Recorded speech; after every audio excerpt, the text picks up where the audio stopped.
In this video, we're going to look at how to find the area of a triangle, and the first thing to understand is that there are two main formulas for calculating the area of a triangle.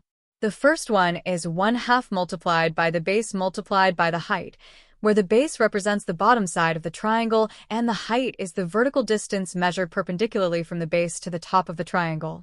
The second formula is 1/2 multiplied by side A multiplied by side B multiplied by the sine of angle C, where side A and side B are two sides of the triangle and angle C is the included angle between those two sides. It may feel a little confusing at first, especially because both formulas include the letter B, but it is important to remember that B stands for different things depending on the formula you are using. Generally speaking, the first formula that uses the base and the vertical height is easier to apply, so you should use it when it is applicable. For example, in a question where we are given a right-angled triangle and asked to find the area, we can see that the base is 16 centimeters as it is the length along the bottom, and the height is 4 centimeters as that is how tall the triangle is. Using the first formula, we simply take 1/2 multiplied by 16 multiplied by 4, which gives us an area of 32 square centimeters. Try doing a similar problem where the base is 10 centimeters and the height is 5 centimeters. Applying the same logic, 1/2 multiplied by 10 multiplied by 5 results in 25 square centimeters. However, not all triangles are right-angled or have a clearly marked height. In situations where we cannot use the base and height formula because the height is unknown, like when the height is not provided or is difficult to measure directly, we must turn to the second formula, which involves two known sides and the included angle.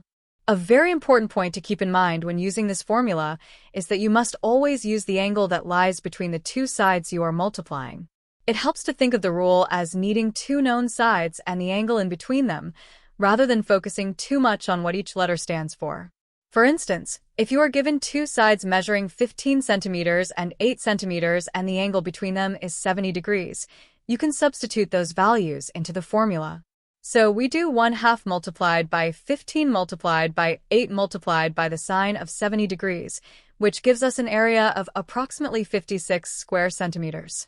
To reinforce this concept, imagine you are given the same triangle but with different known sides and a different included angle.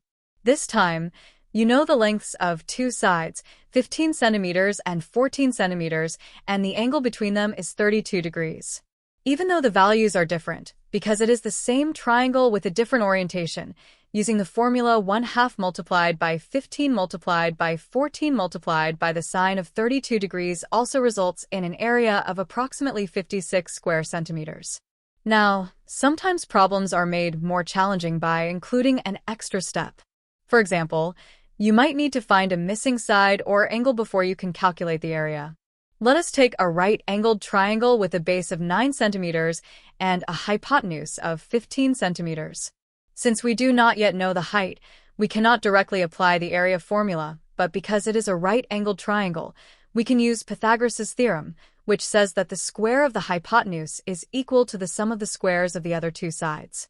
Label the hypotenuse as side C and the other two sides as A and B. The equation becomes a squared plus 9 squared equals 15 squared.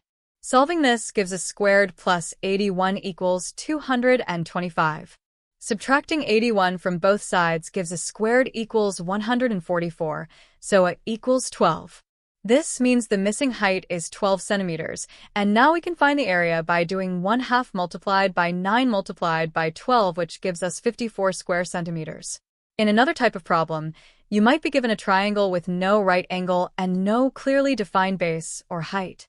Suppose you are told that the triangle has two sides measuring 8 centimeters and 6 centimeters, and two of the angles are 32 degrees and 45 degrees. You want to use the second formula involving sine, but you need the angle that lies between the two known sides. Since the angles in a triangle always add up to 180 degrees, we subtract the sum of the two known angles from 180 to find the missing angle. That is, 32 plus 45 equals 77 and 180 minus 77 equals 103 degrees. Now that we know the included angle, we can apply the formula and do 1/2 multiplied by 8 multiplied by 6 multiplied by the sine of 103 degrees, which results in an area of approximately 23 square centimeters. And that is how you calculate the area of different types of triangles using both basic and more advanced methods.